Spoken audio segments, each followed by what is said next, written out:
చంపేస్తే, ఆయన తలను తెంచేస్తే 92 కోట్ల రూపాయల రివార్డ్ని ఇస్తానని చెప్పి యుఎస్ గవర్నమెంట్ ప్రకటించింది. అఫీషియల్గా అనౌన్స్ చేసింది ఈ విషయాన్ని. Iran supreme leader Mustafa Khamenei తలని తీసుకొస్తే 92 కోట్లు ఇస్తామని చెప్పి అమెరికా అనౌన్స్ చేస్తే, supreme national security council secretary Ali Larijani సహా 9 మంది పేర్లని కూడా దీనిలో చేర్చారు. సో 9 మంది పేర్లను చేర్చి వీళ్ళందరినీ అంతమొందిస్తే 92 కోట్ల రూపాయలు ఇస్తామని చెప్పి ఇరాన్ విషయం పైన అమెరికా అనౌన్స్ చేసింది. ఇది ఒక ఎత్తు అయితే, ఇప్పుడు అమెరికా పైన ఇరాన్ ఏం అనౌన్స్ చేసిందంటే, మీరెవరైనా అమెరికాకు సంబంధించి మిలిటరీ ఆపరేషన్కి సంబంధించిన సమాచారం ఇరాన్కి అందిస్తే ఒక్కొక్కరికి, ప్రతి సమాచారం ఇచ్చిన ఒక్కరికి ₹1 చొప్పున ఇస్తాం. ఇరాన్ చెప్తున్న మాట ఇది. ఒకవైపు అమెరికానేమో ముస్తఫా కమేనీ తలను తెంచేస్తే 92 కోట్లు ఇస్తామని చెప్పి మరికొంతమంది పేర్లను కూడా జోడించి మొత్తంగా 9 మంది లిస్ట్ని ఇచ్చింది. ఇటు అమెరికా పైన ఇరాన్ ఏం చేస్తుందంటే, అమెరికా ఆపరేషన్కి సంబంధించి మిలిటరీ ఆపరేషన్ ఇన్ఫర్మేషన్ ఇస్తే ఒక్కొక్కరికి ₹1 చొప్పున మేము నగదు బహుమతిని, రివార్డ్ని ఇస్తామని చెప్పి Islamic revolutionary guards and corps చెప్తున్నమాట. So Islamic revolutionary guards and corps చెప్తున్న మాట ఇది. ఇరాన్ ప్రకటించింది. ఇక ఇరాన్ మద్దతు సంస్థ ఇస్లామిక్ రెసిస్టెన్స్ ఇన్ ఇరాక్ ప్రకటన చేసింది. 14 రోజుల నుంచి ఇరాన్, ఇజ్రాయెల్, అమెరికా మధ్య భీకరంగా యుద్ధం కొనసాగుతూనే ఉంది. ఇరాన్లో దాదాపుగా 1500 పైచిలకు మంది మరణిస్తే, లెబనాన్లో 800 మంది. కమేనీని చంపాక కూడా ఇరాన్ ఏమాత్రం తగ్గకపోవడంతో ఇంకా ట్రంప్, నెతన్యాహు మధ్య టెన్షన్ పెరుగుతోంది. వాళ్ళు కూడా కొంత ఆందోళన వ్యక్తం చేస్తున్నారు. సో దీని పేరు reward of justice. America announce చేసింది reward of justice. Reward of justice అని అంటే, మీకు మీరు న్యాయం చేసుకోండి. మీ దేశంలో ఇప్పుడు ఎన్నుకోబడినటువంటి ముస్తఫా కమేనీని అంతమొందించి మీ దేశానికి మీరు న్యాయం చేసుకోండి, అప్పుడు మేము యుద్ధాన్ని ఆపేస్తాం. మేము చెప్పిన వ్యక్తి అక్కడ నాయకుడిగా ఉంటాడు, మిమ్మల్ని పరిపాలిస్తాడు. మీరు ముస్తఫా కమేనీ యొక్క నాయకత్వంలో ఏమాత్రం కూడా మీ దేశం ఉండడానికి వీల్లేదు. కాబట్టి justice of reward of justice అంటూ అమెరికా అనౌన్స్ చేసింది.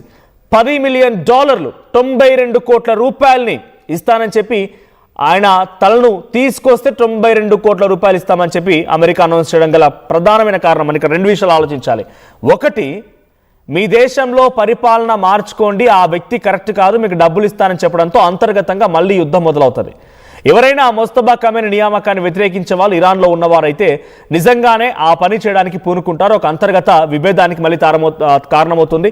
దేశవ్యాప్తంగా మళ్ళీ ఇంటర్నల్ కాన్ఫ్లిక్ట్స్కి ఈ స్టేట్మెంట్ ఒక కారణమవుతుంది. ఆ తర్వాత 92 కోట్ల రూపాయలు అనౌన్స్ చేస్తున్నాను అమెరికా, ఇజ్రాయెల్ అనౌన్స్ చేశాయంటే, ఇరాన్ రెండో విషయం ఏంటంటే, ఇరాన్ ఇంత గోప్యంగా ఉంచుతుందా ముస్తఫా కమేనీని?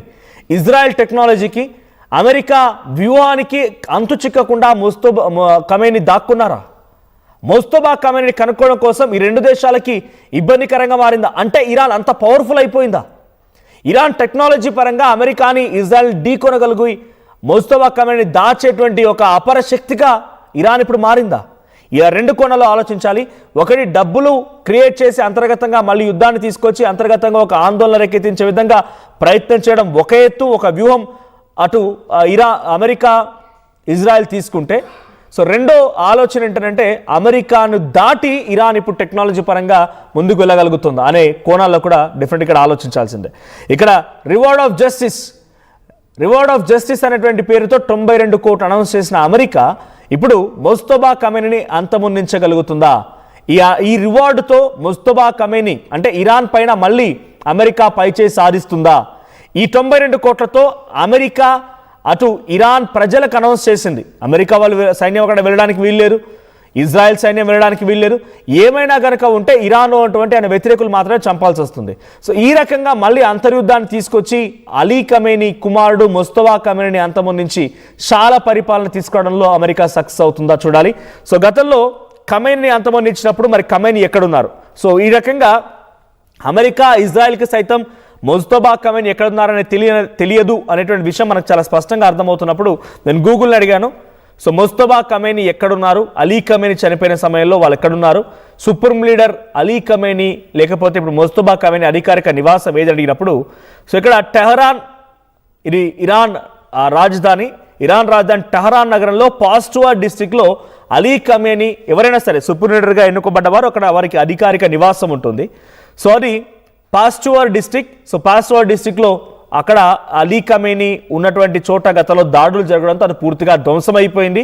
సో అదే దాడిలో ఇటు అలీ ఖమేనీ కుమారుడు ప్రస్తుత సుప్రీం లీడర్ ముజ్తబా ఖమేనీ కూడా చాలా తీవ్రంగా గాయపడ్డారు. ఆయనకి చాలా సివియర్ ఇంజురీస్ అయినట్టు తెలుస్తోంది. సో ఆయన్ని తీసుకువెళ్ళి వేరే ఒక స్పెషల్ షెల్టర్లో ఇప్పుడు ట్రీట్మెంట్ ఇస్తున్నారు. సో టెహరాన్ నగరానికి చాలా దూరంగా ముజ్తబా ఖమేనీ, ఎవరికి టెక్నాలజీకి సైతం అంతు చిక్కనటువంటి దూరంగా ముజ్తబా ఖమేనీ ఉన్నారు.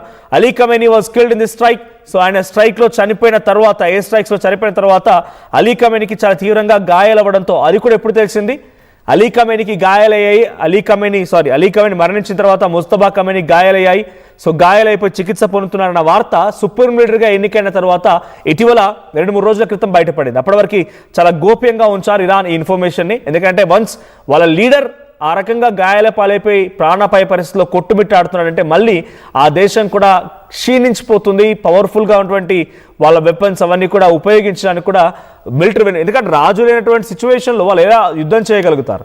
సో అటువంటి వెనకడుగు వేస్తారని చెప్పి ముజ్తబా ఖమేనీకి సంబంధించిన ఇన్ఫర్మేషన్ చాలా గోప్యంగా ఉంచారు. సో ప్రజెంట్ ముజ్తబా ఖమేనీ ఒక బంకర్లో చికిత్స పొందుతున్నారు ఆయన. సో చాలా పర్ఫెక్ట్ సెక్యూరిటీ మధ్యలో ఆయన ట్రీట్మెంట్ కొనసాగుతోంది. అయితే అలీ ఖమేనీ కుమారుడు ముజ్తబా ఖమేనీ యొక్క నియామకాన్ని ఏమాత్రం జీర్ణించుకోలేనటువంటి అమెరికా 92 కోట్లు ఇస్తానని చెప్పడంలో ఇక్కడ అమెరికా ఫెయిల్ అయింది. బికాజ్ డబ్బులు ఇవ్వడంలో కాదు, వాళ్ళు ముజ్తబా ఖమేనీ యొక్క ఇన్ఫర్మేషన్ని రాబట్టడంలో ఫెయిల్ అయ్యారు. సుమారుగా 7.5 కాలం పాటుగా అలీ ఖమేనీ యొక్క మూమెంట్స్ని క్యాప్చర్ చేస్తూ ప్రతి అంశాన్ని గమనించిన ఇజ్రాయెల్, అమెరికా ఆ టెక్నాలజీని గ్రాబ్ చేయగలిగి ఆయన ఫోన్ని సైతం హ్యాక్ చేయగలిగి అలీ ఖమేనీ అంతమొందించిన ఇజ్రాయెల్, అమెరికాకి ముజ్తబా ఖమేనీ ఉన్నటువంటి చోటుని కనుక్కోవడం పెద్ద వినయం కాదు. కానీ ఇక్కడ కనుక్కోలేకపోతున్నారు. కనుక్కోలేకనే వాళ్ళు రివార్డ్ అనౌన్స్ చేశారు అని అంటే ఆ టెక్నాలజీ పరంగా ఇరాన్ కూడా అమెరికాని అండ్ ఇజ్రాయెల్ దెబ్బ కొట్టినట్టుగానే భావించారు. ఆల్రెడీ అమెరికా రాడార్ సిస్టమ్ దెబ్బ కొట్టింది ఇరాన్. అమెరికా రాడార్ సిస్టమ్ దెబ్బ కొట్టి అక్కడ థాడ్ కానివ్వండి, ప్యాట్రియాట్ PSE-3 ఇంటర్సెప్టార్స్ని కూడా ఉపయోగించలేక దుబాయ్ నగరం పైన, సౌదీల పైన, తర్వాత ఖతార్ పైన, బహ్రెయిన్ పైన, బనామా పైన, కువైట్ పైన ఈ ప్రాంతాల్లో అటాక్ జరుగుతున్నాయి. ఇరాక్లో కూడా అటాక్ జరిగింది. బికాజ్ ఇంటర్సెప్టార్స్ లేక ఇరాన్ ప్రయోగించిన మిసైల్స్ కానీ, డ్రోన్స్ని కానీ వాళ్ళు అడ్డుకోలేకపోతున్నారు, గాల్లోనే పేల్చేయలేకపోతున్నారు, భూభాగంలోకి అడుగు పెట్టకుండానే బయటనే దాన్ని అంతమొందించలేకపోతున్నారు. సో ఇంటర్సెప్టార్స్ ఫెయిల్ అయ్యినప్పుడే ఇరాన్ తమ టెక్నాలజీని ఉపయోగించి అమెరికా టెక్నాలజీని కొంత ఇబ్బంది పెట్టింది. ఇప్పుడు కూడా ముజ్తబా ఖమేనీ ప్రాంతాన్ని అమెరికా కనుగొనలేకపోతుందని అంటే America, Israel technology, Iran technology ఢీ కొనలేకపోతున్నాయి. ఇరాన్ టెక్నాలజీని క్రాక్ చేసి, గతంలో మాదిరిగా అలీ ఖమేనీ ఉన్నప్పుడు ఆయన ఫోన్ని హ్యాక్ చేసి, ట్రాఫిక్ సిగ్నల్స్ని హ్యాక్ చేసి, ఆయన ప్రతిదీ కూడా ఒక వాచ్ డాగ్ లాగా గమనించినటువంటి ఈ 2 దేశాలు ఇప్పుడు ఆ ముజ్తబా ఖమేనీని మాత్రం గమనించడంలో విఫలమవుతూ ఉన్నాయంటే టెక్నాలజీ పరంగా కొంత వెనుగడుగు వేశాయి. సో 92 కోట్లు అనౌన్స్ చేశారట. సో ఇప్పుడు ముజ్తబా ఖమేనీ ఆల్రెడీ ట్రీట్మెంట్లో ఉన్నారు. సో గతంలో తన తండ్రి అలీ ఖమేనీ ఎక్కడైతే చనిపోయాడో, అక్కడైతే ఎయిర్ స్ట్రైక్స్ జరిగాయో ఆ జరిగిన చోటే ముజ్తబా ఖమేనీ కూడా ఉంటే ఆయనకు కూడా చాలా తీవ్రంగా గాయాలయ్యాయి. ఆయనకి కాళ్ళు కూడా విరిగినట్టు తెలుస్తోంది, కొంత ఫ్రాక్చర్స్ అయ్యాయి.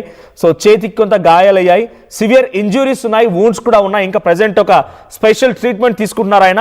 9వ తారీఖున ఆయన అలీ ఖమేనీ తర్వాత సుప్రీం లీడర్గా నియామకం అయిపోయి అఫీషియల్ అనౌన్స్మెంట్ అయిన తర్వాత నుంచి ఆయన ఇప్పటివరకు ఎక్కడా కూడా ఒక పబ్లిక్లో కనబడలేదు, పబ్లిక్లో ఎటువంటి స్టేట్మెంట్ ఇవ్వలేదు, పబ్లిక్లో అడ్రస్ చేయలేదు, యుద్ధం గురించి మాట్లాడలేదు. So he's under very super special security under the bunker. ఒక బంకర్లో అద్భుతమైనటువంటి ఒక సూపర్ స్పెషల్ సెక్యూరిటీ మధ్యలో ఆయన ఉంటూ ఉన్నారు, ఆయన చికిత్స తీసుకుంటూ ఉన్నారు. Islamic revolutionary guards and corps ఆయనని చాలా సీక్రెట్ హిడెన్ బంకర్లోకి తీసుకెళ్ళినట్టు తెలుస్తోంది.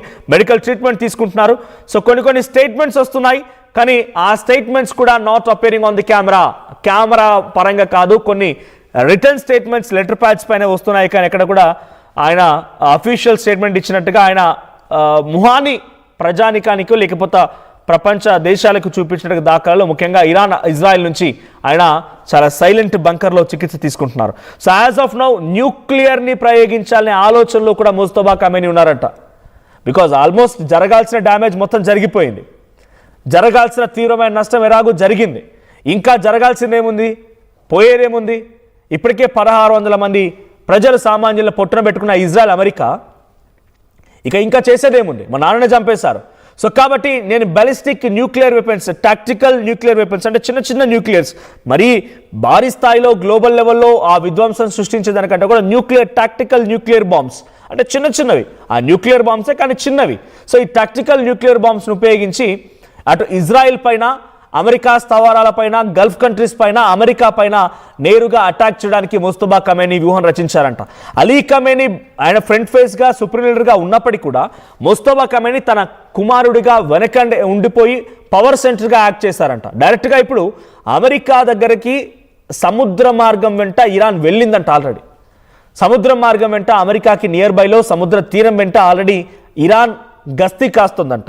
ఎప్పుడైతే అమెరికా తన యుద్ధాన్ని మరింత ఎక్కువగా రెట్టింపుగా చేసి ముస్తఫా ఖమేనీని టార్గెట్ చేయడమో, లేదంటే ఇరాన్ నగరం పైన, ఇరాన్ దేశం పైన ఎక్కువ మొత్తంలో దాడికి తెరలేపి అక్కడ కూడా ఆందోళన రేకెత్తించే విధంగా దాడులకి పాల్పడుతుందో, అప్పుడు డైరెక్ట్గా ఈ సముద్ర తీరం వెంబడినటువంటి ఇరానియన్ సబ్మెరైన్స్, ఇరానియన్ యుద్ధ నౌకలు అమెరికా పైన డైరెక్ట్ అటాక్, ఇక అమెరికా స్థావరాల పైన, గల్ఫ్ కంట్రీస్ పైన కాదు, అమెరికా కంట్రీ పైన డైరెక్ట్గా అటాక్ చేయడానికి టాక్టికల్ న్యూక్లియర్ బాంబ్స్తో కూడా సిద్ధంగా ఉన్నాయంట.